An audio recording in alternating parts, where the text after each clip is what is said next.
some ways we're saying you have to be okay with what happened to that 5-year-old. It shouldn't devastate you. It shouldn't destroy you and feel like, I can't believe that happened. And there's Does a it part benefit of the me that 5-year-old to be destroyed? Say it again. Does it benefit the 5-year-old for you to be destroyed?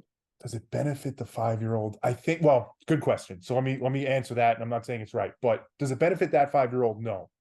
But I think I have an assumption that it benefits humanity for us to be devastated by what happened to that 5-year-old. If we become, and I know you're not saying this, but if we become numb to that, that terrifies me.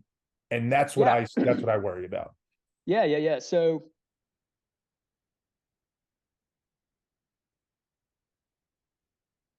that numbness is an interesting word, because from the way that I view the practice of engaging the mystery and supplementing and enhancing that with education, it's the opposite of numbing.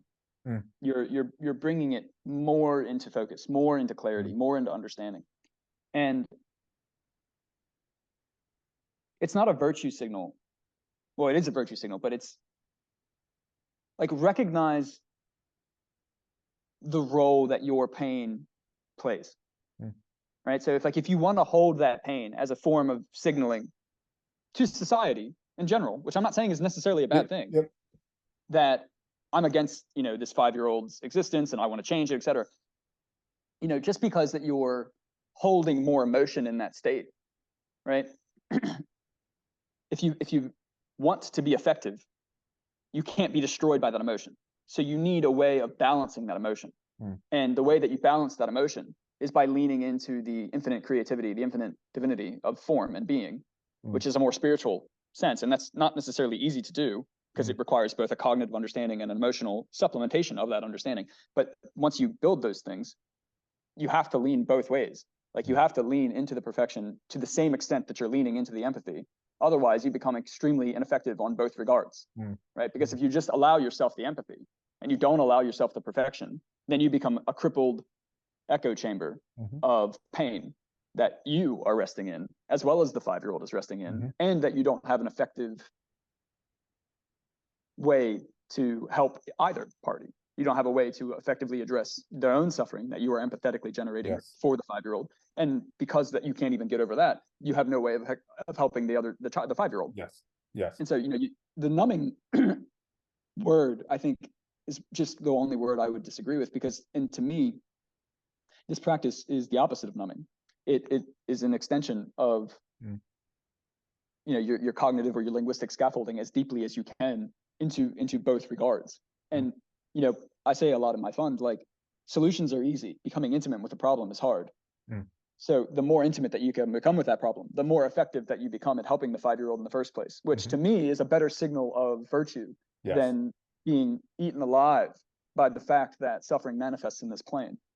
Yes. It's I used the word ego before, and you're making me feel like that's the right word, because I can't help but think exactly as you're saying it, like, my aversion to it, my being destroyed by it, is my ego being like, that's too, in the way you're thinking about it right now, it's too horrible for you to accept or understand. So you have to kind of signal in this way. You have to embrace it in this way. And it's getting to that, strip the ego away, strip it all away, and just look at it for what it is. And it's my ego that looks at that 5-year-old happening like that and says, horrible. And it's not that it's not true. There is a horrible aspect to it, obviously. But if you go a layer deeper, you see both sides of it.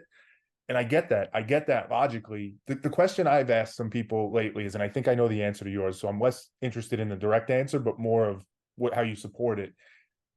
When I think about this and I go to a darker place and I start thinking about it, sometimes I think of it and I say, if I was God right now, and let's, you or I were God right now, and we had a decision to make, let's assume there is a God that controls the universe, and the ability to say, you know what, I'm just going to turn it off. I'm going to turn it all off, because I look at it and I see the suffering of that 5-year-old or whoever else, right?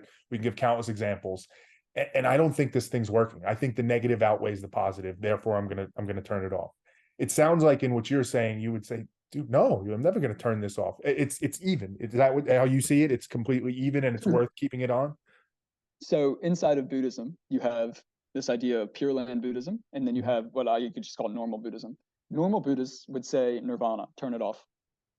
Pure Land Buddhists say no, samsara or form has beauty to it, and yeah, it has ugly to it, but the beauty is worth the ugly, so to Mm. speak, or at least they're equal. And so to be attached to turning it off is the wrong answer. And those are two different types of schools of thought that are very connected to the question that you're having. When it comes to me,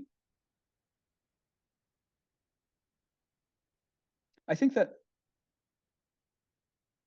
I'm more in the Pure Land boat, because so the book that it's currently with my editor that I wrote, it's called The Art of Suffering, and it's about suffering, obviously. And Great it's title. about, thank you. It's about well, the subtitle is It's a Guide to Deriving Beauty from Life's Inevitable Pain.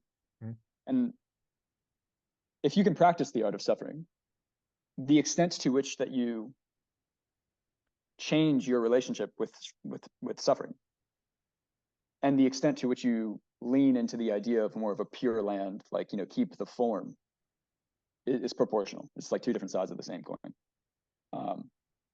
And so if you can, within yourself, I mean, the 5-year-old kid is an extension of self, right? You understand that kid, Yes, you understand because me, I am, everything. yes. Exactly. And so if you can look at self, at your own suffering, and find ways to embrace it on both the cognitive, but then also the emotional front, the idea of what suffering is changes. And because now it's no longer an object of resistance, but it's contrast. Like, you can't write a symphony with all ascending notes. And this is a form of that. Like, mass extinction events are typically considered bad, right? But mass extinction events formed us, and we would consider us good. And so a Buddhist concept that truth is empty, or that, whatever conclusions you draw is more a byproduct of the way that you look at it, I think can be applied to the idea of turn it off. Like, if you want to come to the conclusion of turn it off, I think that says a lot. And similar to me, of keep it on. Yeah. Says a lot more about the way that you're seeking to understand the situation. Yeah. And so I think, for me, I'm more of a Pure Land. There's such beautiful answers, and I don't say that for hyperbole to kiss your ass, and I don't even say it in I like just that. like Thank you. the nice way. I say it beautiful because not only are they eloquent and thoughtful, but they continue the conversation in a way that lets us to explore it. And I hope you understand. I think you do. Like, when I'm asking these questions, it's because I like so much what you're saying. I have so much value for you right now. So let me take it even one step further, right? Because again, I understand it. Let's make it personal, and I think this is where it hits me. Let's say in this hypothetical we're speaking about, the mother of that 5-year-old jumped on this Zoom right now and was just devastated and distraught because her baby, her child, horrific suffering and death to it. Can we look her in the face and say, like, what we're saying here? Is it something where conceptually we're very comfortable, but what happens when it's real, when we're in the face of that suffering?